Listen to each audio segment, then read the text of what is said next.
Hello everybody, my name is Mike Geig, and thank you for tuning in to our lesson today, which is not so much a lesson so much as it is a scripting primer and a question and answer session to kind of help people get into scripting who's never maybe tried it before, because it can be very daunting for new people trying to figure this stuff out.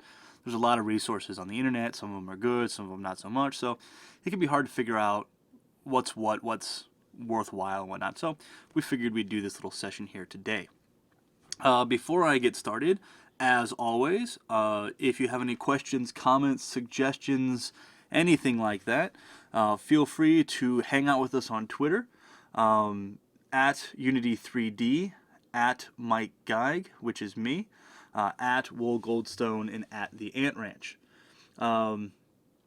Now, real quick, just so you all know, the intended purpose of this is very question and answer oriented. So I am gonna to lecture a bit on scripting, but I'm going to be going.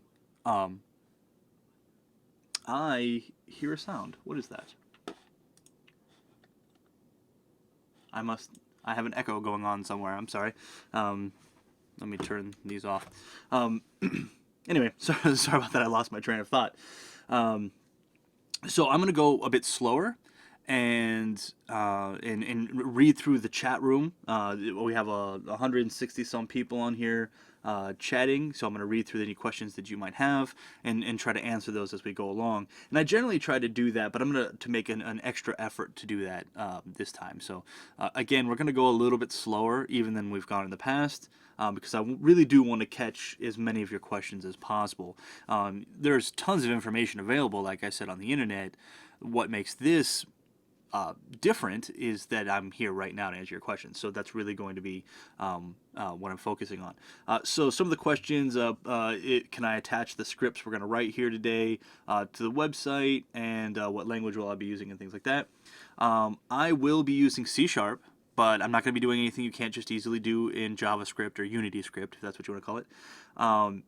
I'm not going to be able to put the scripts that we write here today on the website, only because we haven't yet established a mechanism for doing that. So that's in the works. The live site is still fairly new, so I don't have a way to share stuff with you. Well, that's maybe not true. Maybe. I may share the scripts with you. Actually, a thought just came to mind. Maybe I can do that. Whatever. If I can offer them, I will. Though the scripts we're going to be writing are not really going to be scripts so much as I'm going to be teaching scripting, which is a subtle difference that we're going to be looking at. So I will do my best to get this stuff to you, but worst case scenario, you can just watch the video and write them out, because this recording will be available on our site. So yeah.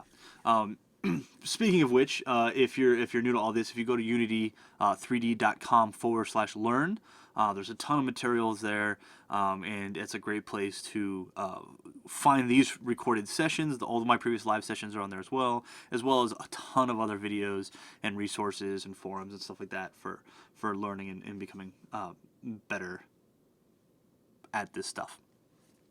Cool. All right. So. Well, you know what? Actually, while I'm talking about it, let me just show you. Let me pull this down here. So if we go to unity3d.com/learn, you guys get to see all the comics I read. They popped up in Firefox there. You come to our Learn site here, which is unity3d.com/learn. We have our tutorials, documentation, live training, resources, premium support. The live training tab is here. If you're watching, this is probably where you went. I will be adding more. I just haven't done it yet, but we got a lot planned, so don't worry about that. If you come to tutorials, you can go to the beginning editor, beginning graphics, beginning scripting. We also have intermediate scripting, and so on and so forth. So there are plenty of resources available to you to continue learning. Plenty of official resources. There's a ton of great resources in existence. I'm only calling these out because these are made by Unity, for Unity, guaranteed to work sort of thing. So yeah, anyway. So like I said, today is going to be kind of a primer, but if you want to continue your education, the Learn site is a great way to do that. Okay. Uh, a lot of questions have been asked about what type of questions. I'd like to stick with scripting questions, but if you have a real quick, easy question about something else, feel free to let me know, and I'm more than happy to answer that. But I am pretty much trying to stick to scripting. So if you have questions about like 4.3 and stuff like that, I'm really not going to field that because those are beyond um, the realm. Another question: how do we access and edit terrain? I had a couple videos on terrain, a couple live sessions on terrain, so just go check the archives, and they'll be there, so you can check that out. All right, so before we even start scripting, right? One of the questions that always comes up is what language should we use, right? And that's a real common one. I use C Sharp. So a lot of people use JavaScript. A very small fraction uses Boo. I don't know too many people that use Boo. I don't know Boo personally. I don't know anything really about it. But I will say this, that whatever language you use, it doesn't really matter, right? We can use multiple languages even in the same project, in the same scene, multiple scripts of different languages on the same game object. It doesn't really matter. So stick to the one you're comfortable with, right? If you're comfortable with JavaScript, do JavaScript. If you're comfortable with C Sharp, use C Sharp. I prefer C Sharp. I think C Sharp meshes better with the way Unity does things, with the object-natured approach to game development that Unity has. So I use C Sharp. It just makes a lot of sense to me. Some people are veterans, 20, 30, 40 years of JavaScript programming, so they're just going to stick with JavaScript. It doesn't really matter. If you're new, I'd say C Sharp. To me, it's a better language for new people. But if you have a preference, just use that preference. All right. So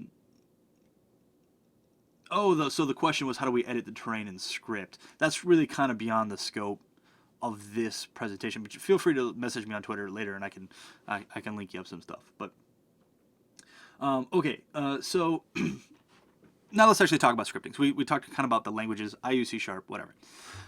So at the very basic level, all right, we're going to talk about how scripting works in Unity. So in Unity, everything is this kind of game object driven, right? I have a camera, I create terrain, I have a player, I have a controller, I have lights, I have a particle system, and we have these game objects, right? And these game objects are generally fairly static, right? You place them somewhere, they have these components on them. Maybe they're emitting particles, maybe they have light, maybe they're, have some texture or material, but they just basically just kind of sit there, right? So any interesting thing we want to do with game objects, we achieve through scripting. And scripting is how we just we program behaviors for this stuff, right? So we program what we want it to do, how we want them to interact, and it can be very overwhelming because there's a lot of stuff that we can do. So let's kind of look at the very basics, and a lot of the stuff I'm going to talk about is going to be just basics of language in general, but then we can apply it to game objects as well. So I'm going to go ahead and create an empty game object, and this is just going to be the game object we're going to mess around with. So I'm going to come to game object, create empty. And it doesn't really matter where it is or what it does. I'll zero it out. I'll put it at the origin there. And this is just going to be our guinea pig object. We're not really going to do anything special with it. But scripts in and of themselves don't work unless we put them on objects, right? So a script, so here I'll show you. I'm going to create a script. Down here in my project view, I always create a folder for scripts. I just think it's better that way. I like to keep stuff organized. So I create a scripts folder. And what I want to do is open that up, and I'm going to create a script. And I do that by right-clicking, going to create, and right here are our scripts. And we can do JavaScript, C# script, Boo script. I'm going to go ahead and just do C# script. All right, fantastic. And I'll call this one, of course, we have to do the programmer standard. I'm going to say hello world. And I'm going to take the space out of it. No spaces in the file names. That would not be good. So hello world. There we go. This is the most basic project or most basic script you'll encounter in any language. It's pretty much the first. Real quick, if I could request everyone in chat who's kind of talking about Unity 4.3 stuff and sprites and 2D, could you not, only because with a lot of traffic and with a lot of chatter, I'm not going to see the questions that pertain to this lesson. Afterwards, we can certainly leave it open, and we can continue chatting and stuff like that. But just for right now, and I'm more than happy to hang out afterwards in the chat and kind of answer some questions too. But just for right now, just to make it easier, I will talk. Yes, this is about basic scripting. One of the questions is about yeah, it's the scripting basics primer and question and answer. We will talk about what a mono behavior is in just a second when I open the script. So I have created a script here called Hello World, and we'll see that the file name is helloworld.cs. It could be .js if you created JavaScript. Is it .boo for boo? I don't know. I've never even. Well, here, let's find out. I've never created a boo script. It is okay. It's .boo. Okay, we'll get rid of that. So we can see that the script appears in our project view, which means it is an asset, which means it has a correlating file in the file system. Now the script itself will not run. It will not do anything until I attach it to a game object. And how I attach it to a game object is real simple. I'm just going to click and drag it, and I can put it on the game object, or I could put it on the game object in the scene, but since it's empty, I can't see it. Or I could drop it into the inspector of that game object. So with the game object selected, I could bring it over here. I could even do add component, scripts, hello world. So there's a lot of different ways to add scripts. I'm just going to click and drag, and it gets added to our game object. Now this script will run. Whenever the scene is started, some specific functions inside this script will run, and we can create our own and do all sorts of wacky stuff. But and we'll get into all that. So the script is now attached to my game object, and we can see in the inspector for the game object, we get a special component. We get a script component. And the script component is called Hello World. And we can see that the script field for that is just our Hello World script. So it's very basic. Our script doesn't do anything right now, and thus it's just a very basic component. All right.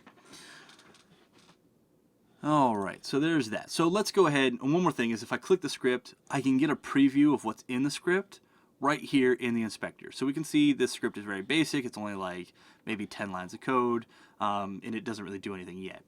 So let's go ahead and open it. We can open it by clicking open, or my personal favorite is just double clicking it.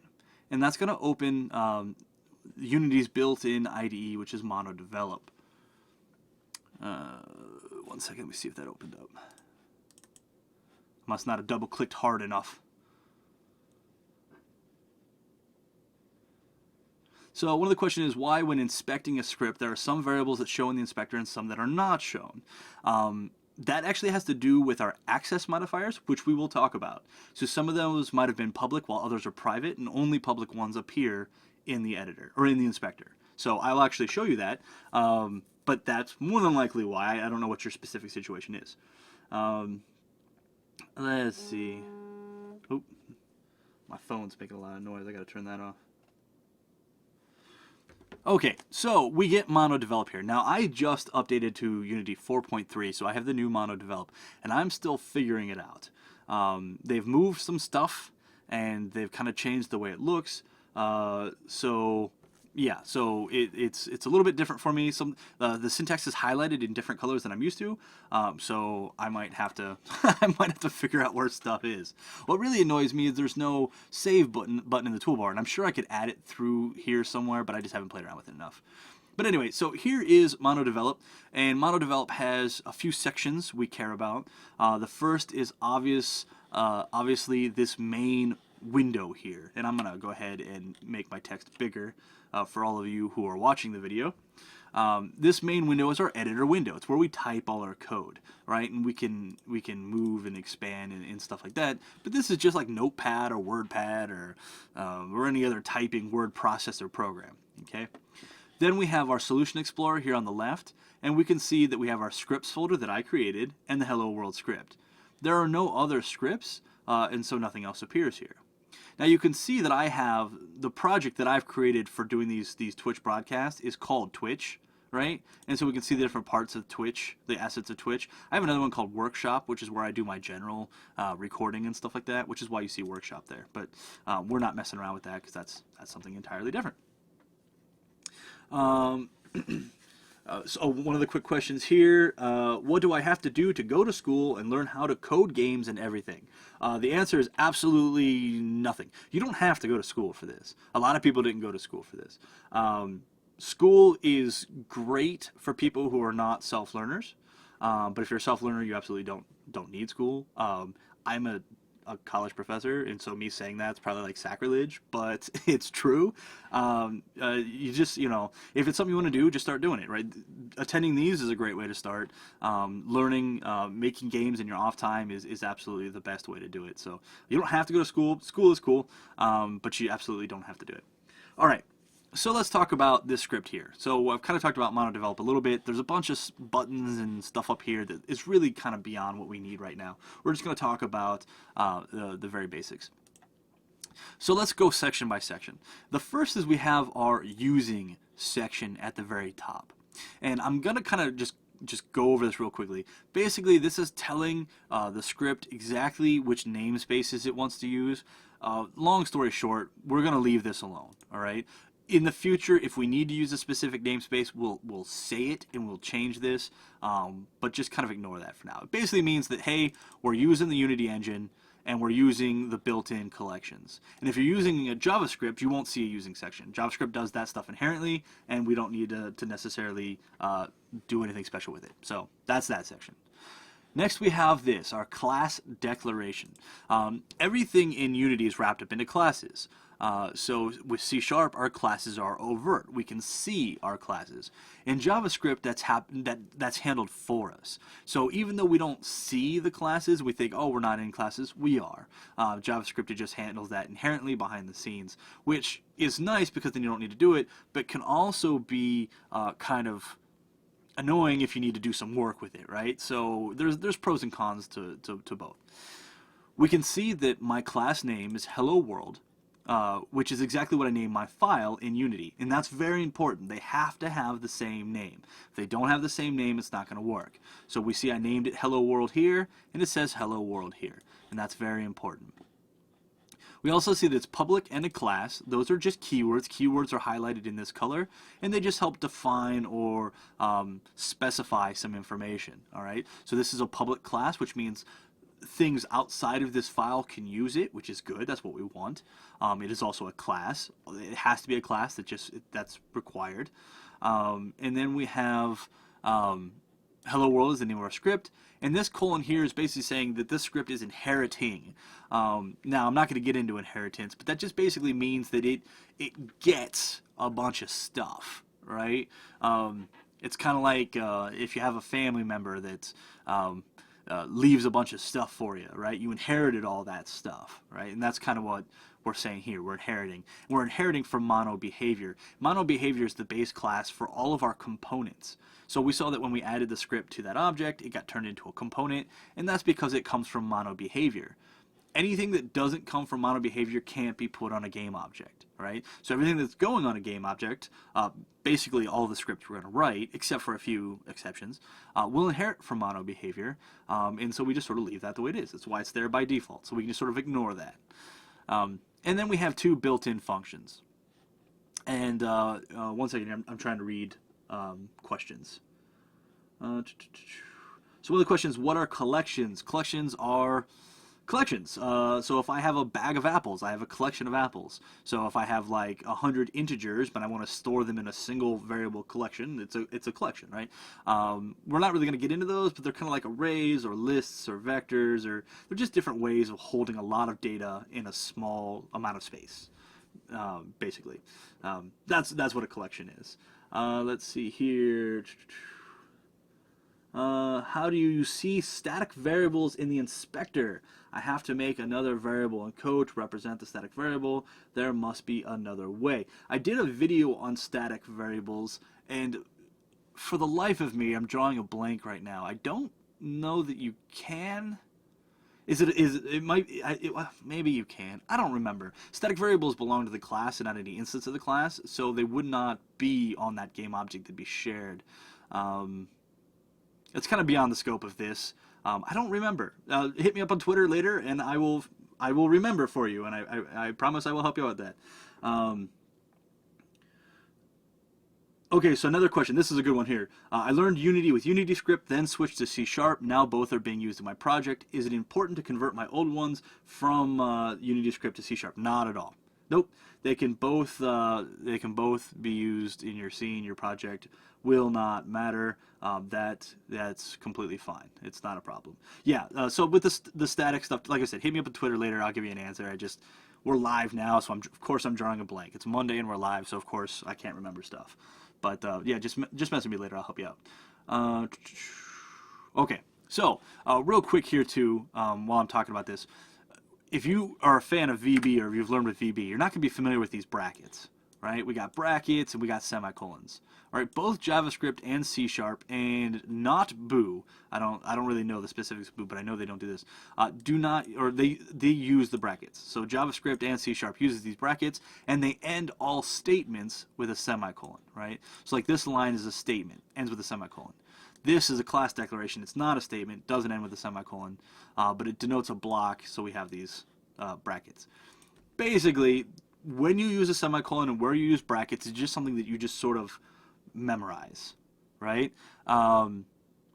There's no real hard and fast rule other than brackets denote blocks and semicolons end statements, and that's the rule. And so knowing what's a block and what's a statement can be a little tricky. All right, that's just one of those things that I can't really tell you every single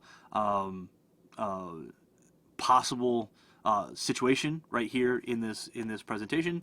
So it's just one of those things that just watch me, kind of go along with me, and you should hopefully start seeing a pattern emerge, and it won't be a problem. All right.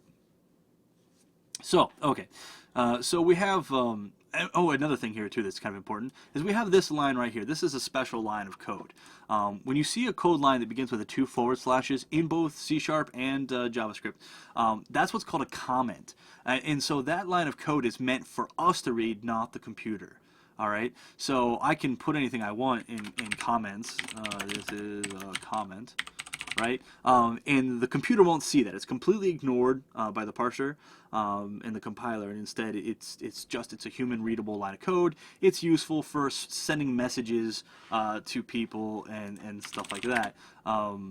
Not particularly for the computer itself. All right, and so we get a couple of those comments to start. Now internally we have 2 functions, and a function is basically just like a block unit of reusable code. All right, we have 2 functions right here. We have the start function and we have the update function. Now the start function gets called every time the scene starts or an object is initialized. Okay, so if I create a new object and it has a script on it, the start method of that script will be called. Update will be called every single frame. So if your game is looping at, I don't know, 120 frames a minute, we're going to call update 120 times, or 120 frames a second. We're going to call update 120 times a second. One of the questions, I thought scripts were interpreted languages. Why is there a compiler for a script? I used it. I apologize. I incorrectly just say compiler. Because for years of writing compiled language, it's a mistake. I'm sorry. My apologies. I promise I won't do it again. I will probably do it again. I just say compiler. It's not the correct term. It is interpreted. Now there is they do get partially compiled. If my Unity foo is correct, and I'm trying to remember all the behind the scenes workings, I believe they're compiled into an intermediate language of sorts behind the scenes, and then they're interpreted in real time to be faster. I'm just gonna say compiler. Don't pay any attention to me. Just ignore me. Okay, so we have this start function, we have this update function. And before we get into a lot of the nitty-gritty stuff, I want to show you a relevant example. And so we've created our Hello World script. So obviously, the very first thing we need to do is create our Hello World output. That's just kind of what we do, right? It's as a programmer, every time you learn a new language, the very first thing you do is create Hello World. I don't know why, it's just what we do. So what I'm going to do is I'm going to tab in here. Tabbing is very important in programming. And I'm going to say print Hello World. And it's not super important for you to understand what I'm doing here right now, so much as just to see a working script. And then I'll kind of talk about what we're doing there. So I'm going to go ahead and hit Control S to save, Command S on the Mac, and it's just all we can see is going to happen here is any object that has the script attached, when it's initialized, the start method will be called, and we will print hello world to our console. So let's see that work. I'm just going to drag that off screen here. And if we click this now in the inspector, we can see our hello world there. We note that this is attached to our game object. So I'm just going to go ahead and run the scene, and then I will stop the scene. If I go over to the console view, I see hello world. So our script does in fact work. It's completely fine. Now, and I see that there are a couple questions. I will get to those in just a second. So that is our start. We can see that it ran one time. And as a matter of fact, if I wanted to, let me clear this. I could put this script on multiple objects. So I'm going to put it on the camera too. So now it's on the camera and on our game object. And I'll run the scene. I'll go to console, and I see that it's called twice. All right, once from our game object and once from our main camera. Right. So if I had 100 things and this was on 100 of them, we'd see this written 100 times. All right. Let me take this off the camera now. So scripts are great because they're reusable as well. So I can put them on a bunch of different things. Okay. So back into our script. Let's take this hello world line. Let's put that in our update instead. All right. So remember what I said about update and how often that's called. So now I'm going to go ahead and run my scene. And I'll stop my scene. And all of a sudden we've got hello world written a bunch of times. All right. And that's because we put it in the update. And the update happens every single frame. So every frame, which at the slowest we might want 60 times a second, maybe 30 times a second if we're really doing a lot of processing. But realistically, this is going to do faster than that. And it's printing hello world to the console. So let me clear that there. All right, so that's kind of our start and our update. And we're going to use the start and update to kind of handle most of our stuff. Now let me read through here real quick. We've got some questions, so I need to check that out. Is there a major advantage to using a hybrid between JavaScript and C# when building code, or can one code language be used without any major disadvantages? Additionally, what situations would one language be used over the other? So there are no major advantages to using one over the other, except if you're working on a team, you get to leverage the experience of the team. So if you've got one person who's really good at JavaScript and another person who's really good at C#, the ability to use both means that both can work at maximum efficiency.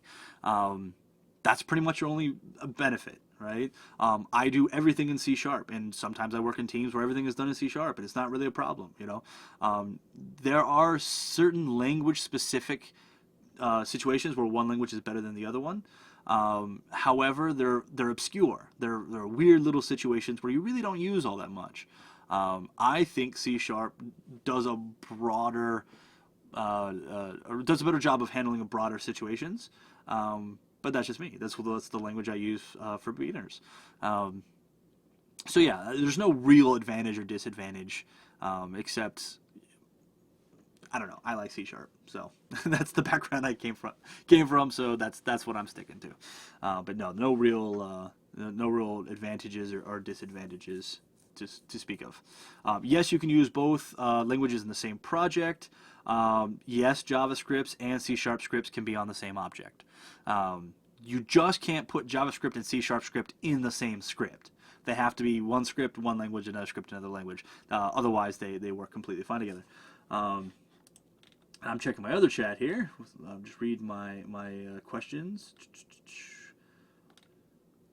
What programming language do I use, Word or Unity? I'm not sure if that was a joke or not. But no, it's between C# and JavaScript and Boo. The Word and Unity are two different programs, so I'm not really entirely certain.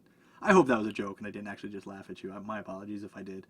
My mono development looks like this because I got a new mono develop with Unity 4.3. So if you update, you'll have a new mono develop as well. If you have a cross-platform game, should you create different scripts for each platform? Nope. The scripts are not tied to a platform at all. So yeah, it's not a problem. For the guy that keeps spamming questions about Unity 4.3 sprites, please stop. I don't want to have to kick you out, but I will, because it's very difficult for me to read all the chat and answer questions and lecture at the same time. So please don't spam. So what about movement with keyboard versus touch? So you're talking about cross-platform. Some have keyboard input, some have touch, like phones. You can have the same script on both and just use statements to determine which platform you're currently on. You don't want to get into a habit of constantly having to switch your scripts out. That's actually one of the great reasons we use axes with our input, which I'm really digressing now, but axes allow us to just be like, hey, if it's on this axis, do this, or that axis, do that. And then in our player settings, we just say the keyboard is this axis, and the touchscreen is also this axis, so it doesn't really matter which device we're using. Yeah. So yeah, anyway. Okay. Yep, you got it. Okay, sorry about that. So let's get back to this particular lesson now. So this is our Hello World script. It's basic. It doesn't do anything cool, but it is a functioning script. And we can see the difference between start and update. And we can see that we have these brackets, and any code I want to happen during the start goes in between these brackets. And any code I want to happen every frame goes between these brackets. If you put code outside of the brackets, it's not going to function the way you want. And if you put code outside of the class, like up here, again, it's not going to function the way you want. So it's very important to be mindful of where you're putting your code. All right? Otherwise, things are going to do things not the way you want. All right. Yeah, Drew, if you want to message me on Twitter later, I'm more than happy to help you out a little bit more there. But yeah, there's a lot we can do with that. C# and C++ are not the same thing at all. They're very, very different. C# is basically like a mixture of C++ and Java with garbage collection and all that stuff. But anyway, I'm digressing again. No C# or no C++ in Unity. It's C# is our scripting language. Okay, I'm going to go ahead and close this here. We can save and close. That's fine. So let's talk about, so that was kind of our Hello World example. Let's talk about, we're going to start with the very basic building blocks. We're going to start with variables. Variables is kind of where we all start. Real quick, Johnny, I think is how you pronounce your name, John, whatever, said, tell me more about void. Void basically means nothing, and that's the long and the short of it. So if you have the word void, you are basically saying nothing. And the void doesn't mean no value. Void means nothing, right? So if you had a bucket that was empty, it would not be void, it would be null. If you didn't have a bucket, it would be void. So that'll make more sense when we talk about that stuff. Yeah, and this video will be uploaded. It may be uploaded today, maybe tomorrow, but it will be uploaded, yes. All right. So let's create a new script. I'm going to go create, I'm going to go C# script. I'm going to call this one variable script. I apologize for my super loud keyboard. I like mechanical keyboards, but they are very loud. So, all right.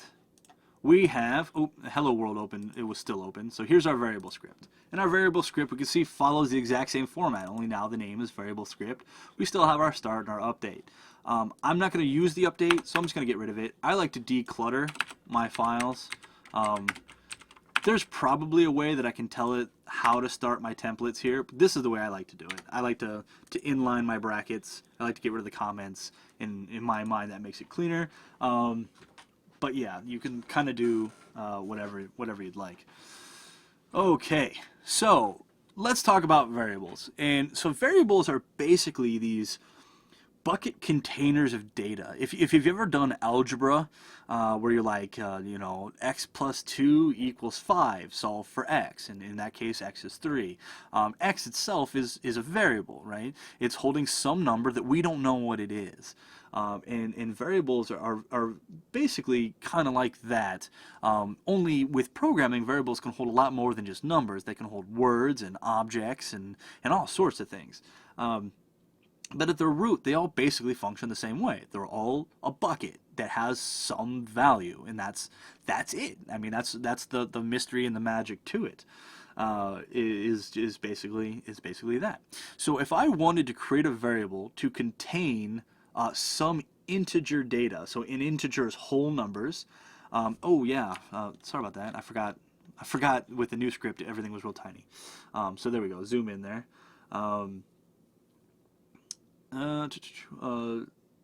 So one of the questions, something about quotation marks. It's probably with your computer. I don't know. I don't know why you can't use quotation marks. They work just fine for me. But yep, sorry about that. So if I want to create some integer all right, variable to hold some data. I can do that very simply in C# and in JavaScript, and possibly Boo. I don't know Boo. So I'm actually just gonna stop talking about Boo because you don't need me to continually say I don't know what it's like in Boo. Just assume that if you have a question about Boo, I do not have an answer for you, and I apologize. Then you could probably find some source online that can help you with that. But in C# and JavaScript, if I want to create an integer, I start with the keyword int. And well, in JavaScript, JavaScript we declare variables a little bit different. But in C#, I'll say int, which means whatever I'm about to do is an integer, and I'm going to give it some name. And I can name it whatever I want. I can name it x, right? I can name it my int. I can name it cool story, bro. I can name it whatever I want, right? Banana, whatever. Doesn't really matter. I give it whatever name I want. There's only a couple rules. The first rule is that you cannot start with a letter. So I could do x7, which is fine, but I couldn't do 7x. That's no good. Can't start with a letter. I can't use special characters like any of these in a variable name. That's not going to work. And I also cannot have spaces in it. So not like my x. So single words, don't start with letters, don't have special characters, and you're good to go. But I could do something like underscore x. That's an allowed special character. I could do x, or I could do my num, right? Whatever. What you're going to see me do often is I believe it's called Pascal case. It might be camel case. I don't remember the name of it. Where I always start with a lowercase, and then every other word is an uppercase, and they're all together just like that. Yeah, that's just kind of the way I do that. It's personal preference. Everyone's going to have their own style, whatever. Far be it from me to tell you how to do it. It's whatever works for you. It doesn't really matter. So in this case, I'm going to say int 5, and I'm going to put a semicolon. This is a statement. The statement is I'm declaring a variable x that is an integer. All right, I'm going to put a semicolon at that. Now, I'm going to show you what this looks like in JavaScript, even though it's obviously not going to work because I'm in a C# script. But in JavaScript, I would say var x int, just like that. Saying, hey, I'm creating a variable, its name is x, its type is integer. So that's how that looks in JavaScript. Okay, yeah. So in case you were wondering how different JavaScript is in C#, almost everything is the same. It's just few syntactical differences, and it's really, that's kind of the same. I don't think I actually use true camel case because I uppercase my functions. Camel casing lowercase even functions. That's why I think it's Pascal case and not camel case. But it's been a long time since I was in computer science class, and I can't remember the names, and frankly, it doesn't really matter, so who cares? So what we have here, just a little bit of terminology for you, is this is a variable declaration. This is where we declare a variable. So if you get an error, right, because you're going to get a ton of errors, you always will, I still do all the time, you might get an error someday that says variable x has not been declared, all right? That doesn't mean that you're using x inappropriately. It means that you never did this part. You never declared it. You never created it. You never said, I have a variable named x, it is an integer. So if you ever get an error message that says something hasn't been declared, you're missing this step right here. This is your declaration, and that's an important term because it's important to know for debugging and that. It's an important term to know. All right. One of the questions, I thought variables were untyped in JS. They're not untyped. JS is loosely typed, which means you can change your types and do all sorts of stuff like that. Yeah. So anyway, that's a slight difference there. And so we have our int x like this. This is our declaration. Now, we also have something called our initialization. Initialization is where we give a variable a value. So now I can say x equals 5. So at this point, for any lines that follow this, x will hold the value of 5. All right. So this is our declaration. This is our initialization.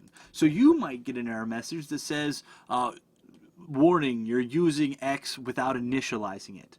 Well, that means you declared it, but you never gave it a value. All right, and if you're trying to use something that requires it to have a value and it doesn't have a value, because the value is not 0, the value is not anything, the value is nothing, right? You got to give it some value. I think in C# it'll automatically assign a value to like numerics, but I always initialize just in case, right? Because who knows, maybe they'll change it in the future, or maybe I'm wrong on that, and then all of a sudden your scripts won't work, and it'll just be a complete pain in the butt. So just be wary of that. Okay, one of the questions here: if you create an integer, do you have to call it different, or call it different names in different scripts? I'm paraphrasing a bit. Call it different names in different scripts. So I have int x here, but if I create another script, can I also use int x? And the answer is yes. This int x, one of the answers was it's scoped to the class, but it's not even scoped to the class. It's scoped to this very specific function. What that means is the x in here. Let me go ahead and put my update function back. I can also do int x here, right? And they're two different variables completely. They just happen to be called x, right? Because they're owned by this block of code. This one's owned by this block of code. I actually plan on talking about blocking later, but here it popped up now. So yeah. So anyway. This name is owned by this function, and we'll talk about scoping later because we can scope things to the class by putting it above the function, but in the class, then it belongs to the class, and so on, so on and so forth. So there's a lot of ways we can do that. So let me nuke this here. Goodbye. So we have our declaration, we have our initialization. We can also save a step by combining the two and doing something like this. This is our initialization and declaration in the same step. So basically, we have int x equals 5. We're declaring an x variable as an integer, and we are giving it a value of 5. All right. These close parentheses have to do, one of the questions Shane here asked, why do we have these parentheses? These parentheses are part of a function. All functions have a return type and parentheses. We're not to functions yet, but basically, if we wanted to give this function some values, they would go in here. Start doesn't take any values, so we can't put anything in there. But that's the specific syntax of functions. All right. And so basically, what that enables us to know is anytime you see parentheses, you know we're using a function. I can be like, hey, out of context, right? I can still go, hey, that's a function. I know that's a function. Just because parentheses pretty much always mean functions. So that's what those parentheses are for. Don't worry about them right now, but they basically denote functions, and it's part of the parameter set. All right. Yep, as someone in chat basically just stated. Okay, so here we have the initialization and declaration of an integer variable. We could also do this in JavaScript by doing something like this, and that's how the line looks in JavaScript. For x is an integer, and it equals 5. Okay, easy peasy. All right. So integers are not obviously the only type of variables. In math, we basically just use variables for numbers. But integers can only be whole numbers. So if I were to set this to, like, say 5.5, right? And then I were to print this to the console. We printed the console, by the way, by using the word print, and then parentheses. And remember, what do parentheses mean? Parentheses means we're using a function. Parentheses are always functions. So we're saying, hey, print, and we're going to print x. So basically what we're saying is print, and we're going to pass this variable in, say print that. All right? And if I save this, and I run my scene. Wait a minute, did I put my game object? Nope. I'm going to remove my hello world component, and I am going to be putting this on here. Interestingly enough, it actually didn't even let me do that. If I go to my console, I get a warning, or I get an error. It's not going to let me run this. And it's because it's saying, hey, 5.5 cannot be put into an integer. Integers have to be whole numbers. I was hoping that it would just allow me to fake it and show me that the output was only 5, but it's not even letting me go that far. It's saying you can't put 5.5 in there. So, yeah.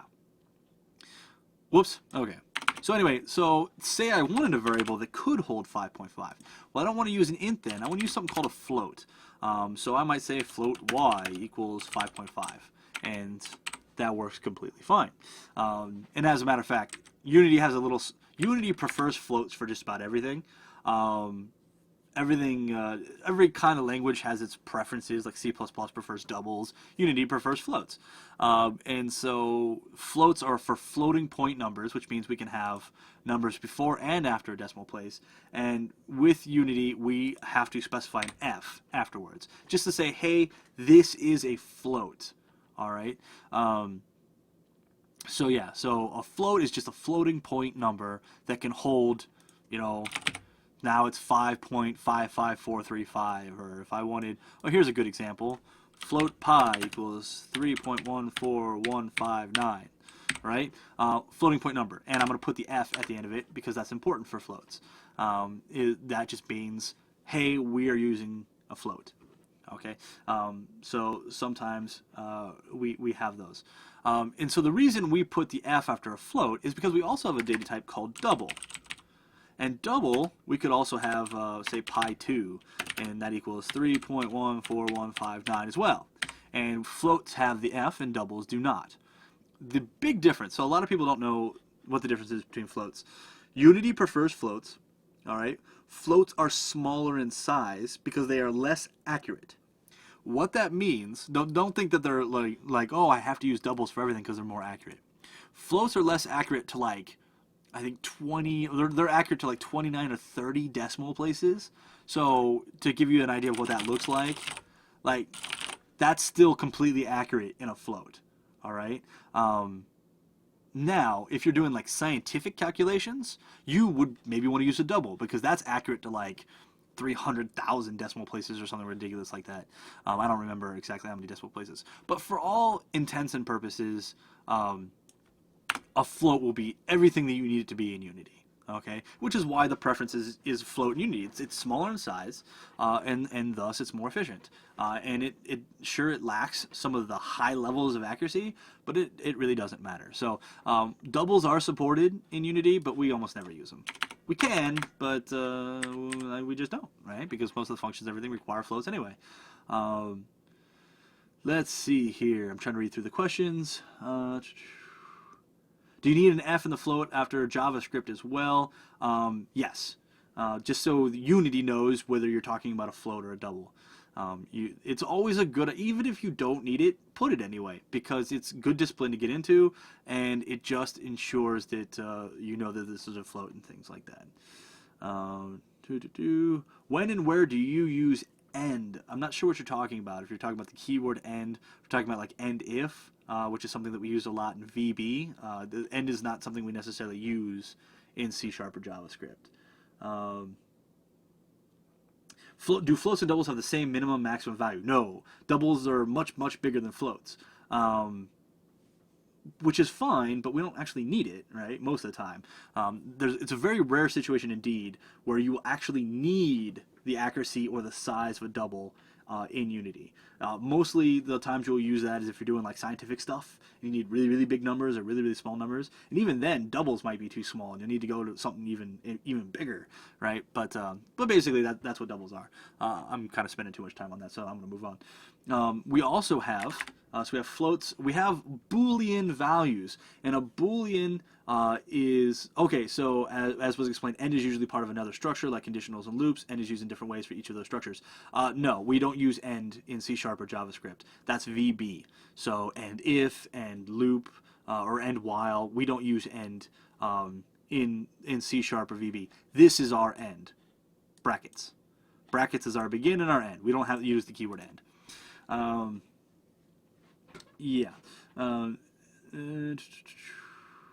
Yeah, so basically, as someone pointed out, 3D floats are pretty accurate. So, yep, that's good enough. Okay, so we have these things called Booleans. And Booleans are for Boolean logic. Booleans can only have one of two values, true or false. And in some languages, they equate to 0 and 1. However, in C# they do not. So in C++, I can actually do math with the word true, and that works fine. In C# I cannot. And so Boolean logic, I might say bool is alive equals true. Okay, so we have this, I call them flags sometimes. So we can see that the flag is alive is set to true. So whatever this is meant to represent is true. And then I can say, oh, by the way, if you lose 100 health, now is alive equals false, right? Because you've lost 100 health and now you're dead or whatever, right? So that's our Boolean. Boolean can only be true or false. We use them for flags. We use them for state or status. We use them a lot in conditionals and loops, which we will talk about. All right, so that's our Boolean variable. Then we also have char. Char is short for character, and a char is a single character. So char, I'm going to just call it my char, would be something like A, okay, or B, or 1, or 0, or exclamation mark, or most people don't know this, that's called an octothorpe.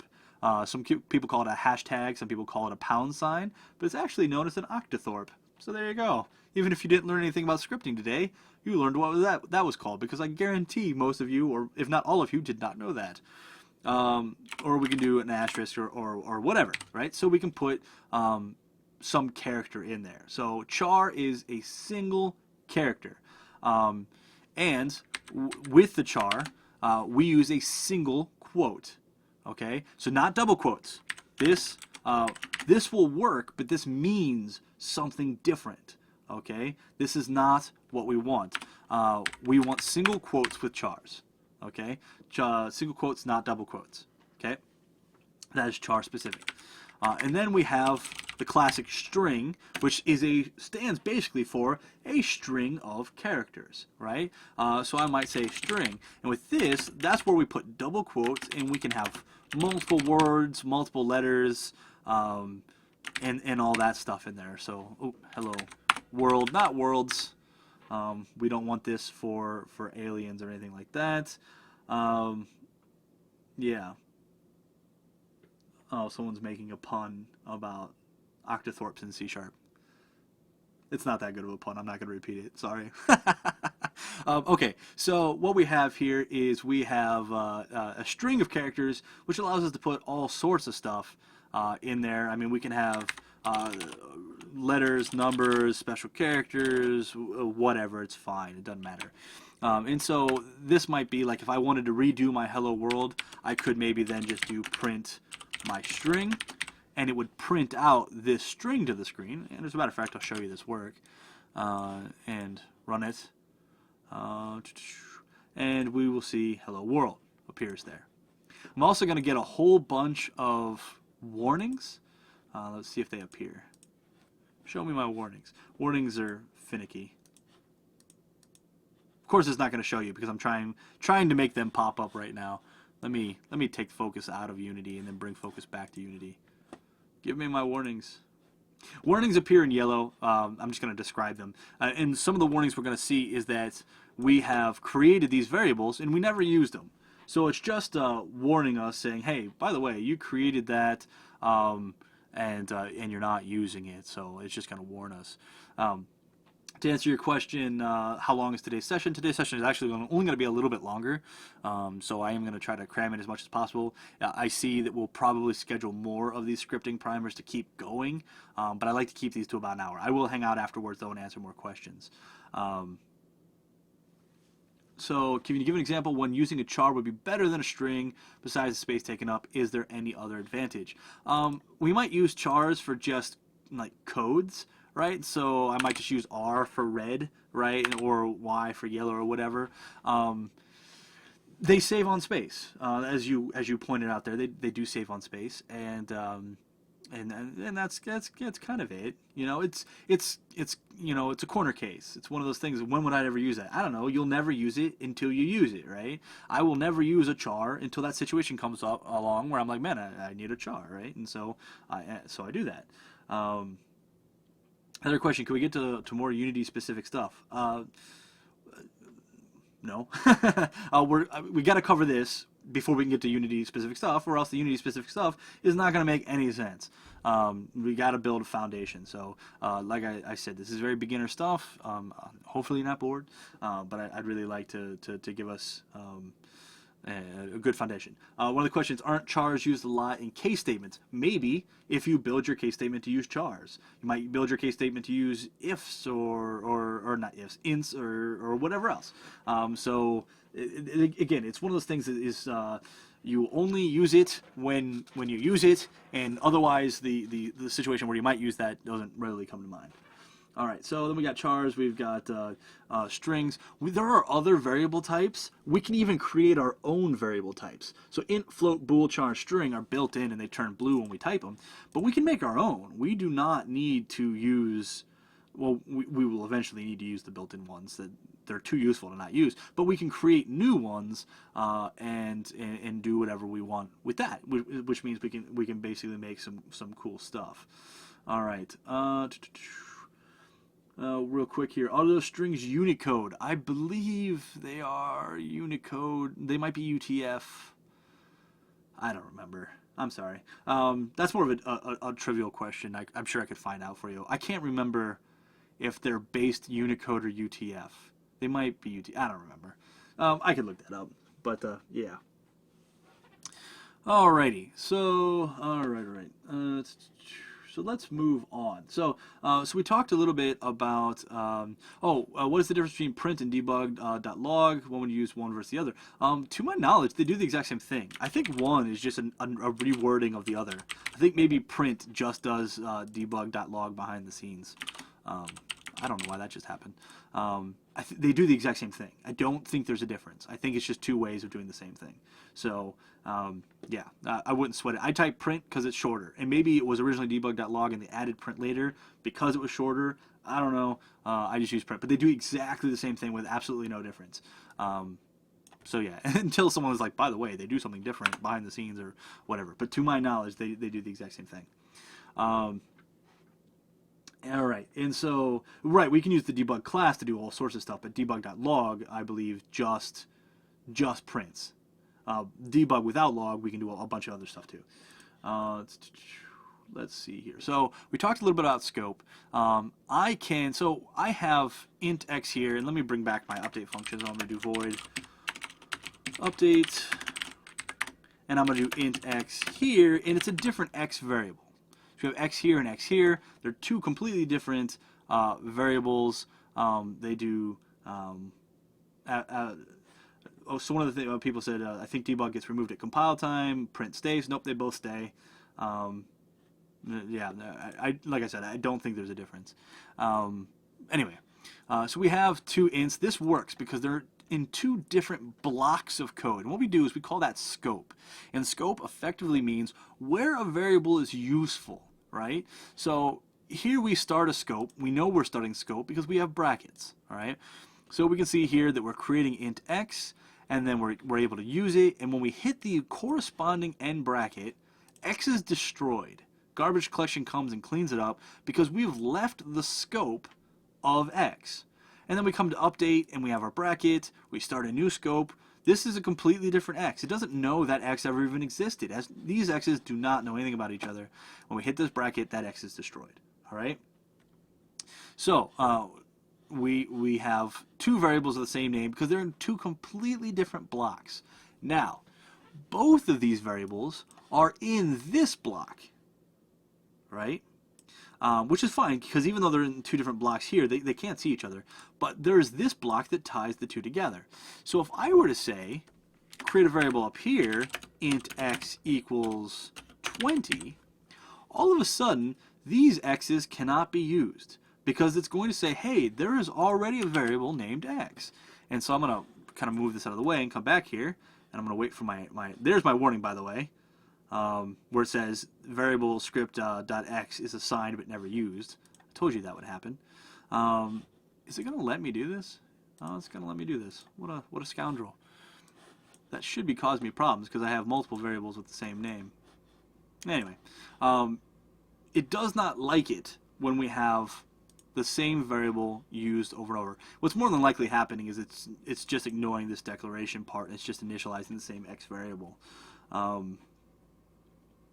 Okay, so we have an answer. Someone looked into this. According to a Unity Answers post, thank you for Draco for looking this up. Print only works if your class inherits from mono behavior. If it doesn't, you have to use debug.log. So that's the difference. Print works if you use mono behavior. If you use anything other than mono behavior, debug.log. So that's the difference. Thank you for looking that up. I did not know there was a difference. And someone was telling me too that the warning is where that popped up. So I'm not gonna. Let's see if I can get that warning to appear again. Warnings are finicky. Sometimes they appear, sometimes they don't. All right. So thank you for looking that up. I certainly appreciate that. Another question. Why define a variable in an update? Well, maybe I want to use it in the update, right? Maybe I I need to use some variable here for my temporary calculations, and that's why I put it there. Variables, again, you create a variable when you need one, right? If you don't need a variable, don't create it. So there might be something I'm doing an update that requires me to have some variable, like I don't know, maybe I want to update a position, so I've got to store the current position temporarily in a variable so I can modify it and then put it back into the transform, or something like that. Yeah, so basically that's why we'd want to do that. The answer is the lower lower scope variable will get preference. That's not true. This will lead to some weird behaviors. It should be giving me an error, but like I said, this is a new mono developed Unity 4.3. I don't know why it's not giving me an error, but it really, really should, because this is a really, really not good thing to do in programming. Do not have multiple variables that share scope like this, because this variable shares the scope with these other two variables, because these other two variables are within the same scope as this variable. Because this one and this one, different scopes from each other, right? But this one and this one, same scope. Right, so don't do this. I'm using this as an example. I was really hoping it would throw a warning or an error, and it didn't. So definitely don't do that. But this allows us to create our variable x in a higher scope, and now I can use x here without declaring it because it's already been declared right up here. All right. Basically, I can't give enough time to really getting into scope as much as I'd like. So if you're curious about scope, please look it up. There's a ton of videos on it. How about an example that does something other than print? I would love to, but we don't know enough scripting yet to do that. To do anything that does anything, we need to know about conditionals, and we need to know about all our different operators, we need to know about our loops, and I haven't covered any of that stuff yet. And since I can't assume anyone here has that knowledge yet, because this is a very beginner tutorial, I cannot cover that stuff yet. So I kind of have to go in order. So I apologize. I know it's boring for some of you, and I'm sorry, but you're just going to have to deal, because I don't want any beginners to be left out because we got anxious and went too fast. Alright, so we have our scope up here, and I can recreate all this stuff up here, and if I do, then I don't need to declare it down here, and it's shared across all of our functions. So if I want, because one of the problems here is that, let's say I do something like int health equals 100, right? So here I declare my health. Now in update, I might say something along the lines of, ignore my syntax for a second here, because this isn't anything we've covered yet. But if health is less than 100, right? Well, it has no idea what health is, because I created this up here. It doesn't know what health is. Or I could say int y equals health minus 5.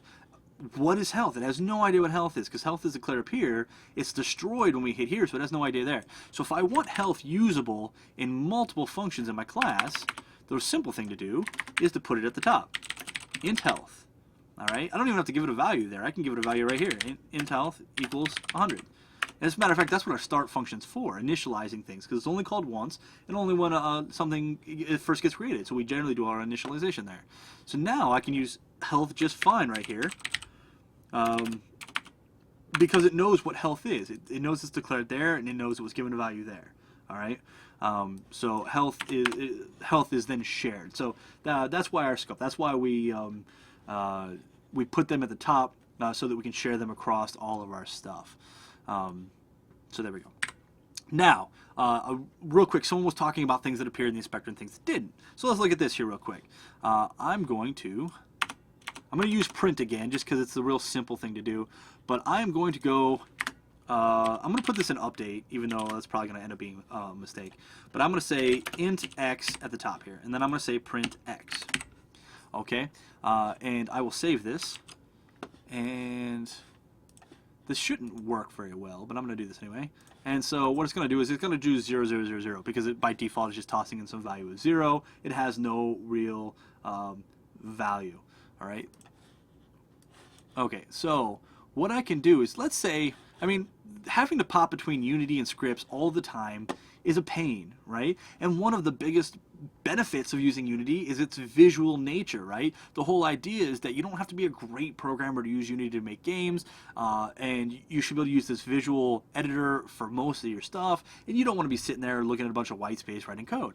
So what I want to do is I want to be able to control this variable x inside my editor. I don't have to keep coming back and forth. Let's say I'm making a game and I want to be like, okay, is this value right? No, that value's not right. Let me come back here and say, okay, equals 2. All right. Is this value right? No, that's not right. Okay, let's come back here. You know, how annoying would that be, right, to have to do that all the time? So what I can do, and what I'm going to do is, well, first off, I'm going to initialize this because it's just a good thing to do. Even though I know it's going to give that a value of 0, I'm going to give it a value of 0. Just a better safe than sorry. It's just a good practice. What I'm going to do is I'm going to call this public. There are two security flags, access modifiers is what we call them, public and private. There's more than that, but the two we're going to use, public and private. By default, everything is private, right? So I don't have to specify private. It'll be private naturally. But if I call it public, it becomes public. And what public means is other scripts can access the stuff in it, and here's the best part, I can come over here to Unity. Let me save this. And if I click on my game object, now all of a sudden I see the variable x with a value of 2 appear in here. Now you might be like, why does it have a value of 2? Because I gave it a value of 0 here. The reason it's 2 in the inspector is because 2 was the last value it had inside the editor, right? So it remembers that and puts it in there. So now check this out. All right, so now I can edit this inside the Unity editor. Right, and so I can do that by typing a value in there, or I get these little left and right arrows where I can just drag it, right? So check this out. So I'm going to run my scene, and I'm going to see 45. Now there, and now here. And so I can, while my scene is running, change the variables in my scripts without going back into my script. That's super awesome, all right? So basically that enables us to write our scripts, and then put our scripts away, and then work in Unity and debug by changing values and tweaking and stuff like that without having any weird issues, right? Without having to constantly go back and forth to my script, which can be really annoying and time-consuming to have to do that over and over and over again. So the ability to modify these inside the script is hugely awesome. And so we have that public. I could type private float pi equals 3.14. That's fine, right? I don't have to have private there, but I can. You know, it basically doesn't do anything. And you can see how pi does not appear. All right. However, oh yeah, here's my error. Remember I told you you have to put the f after a float, or else it does not like that. I wasn't lying to you. I promise. So I have to have an f there. But now I'm going to make this public. And save it, and now I will see pi right here, and now I can modify it, right? So again, it's pretty awesome. Public is great for that.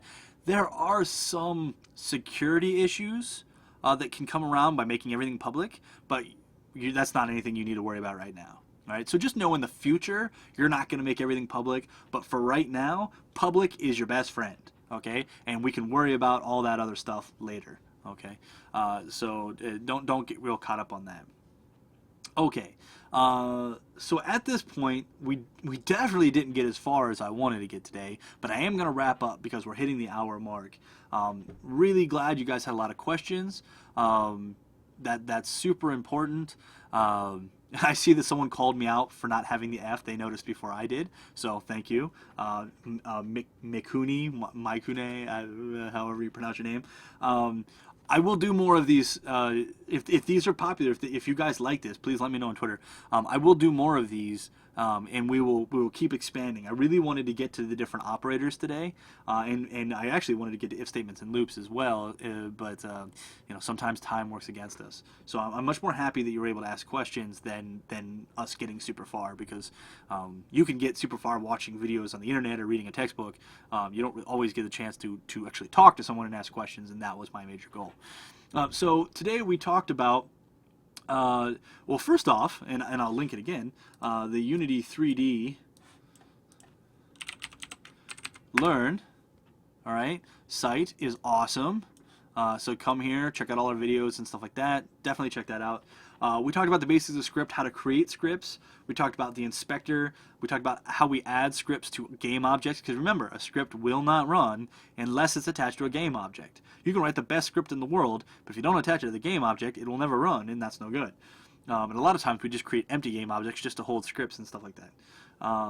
We talked about how that becomes a component. I will show you guys the Tutor stuff in a second. We talked about monodevelop and the new monodevelop and what it looks like very briefly, but we talked about it. Showed you guys Hello World and the basic components of Hello World.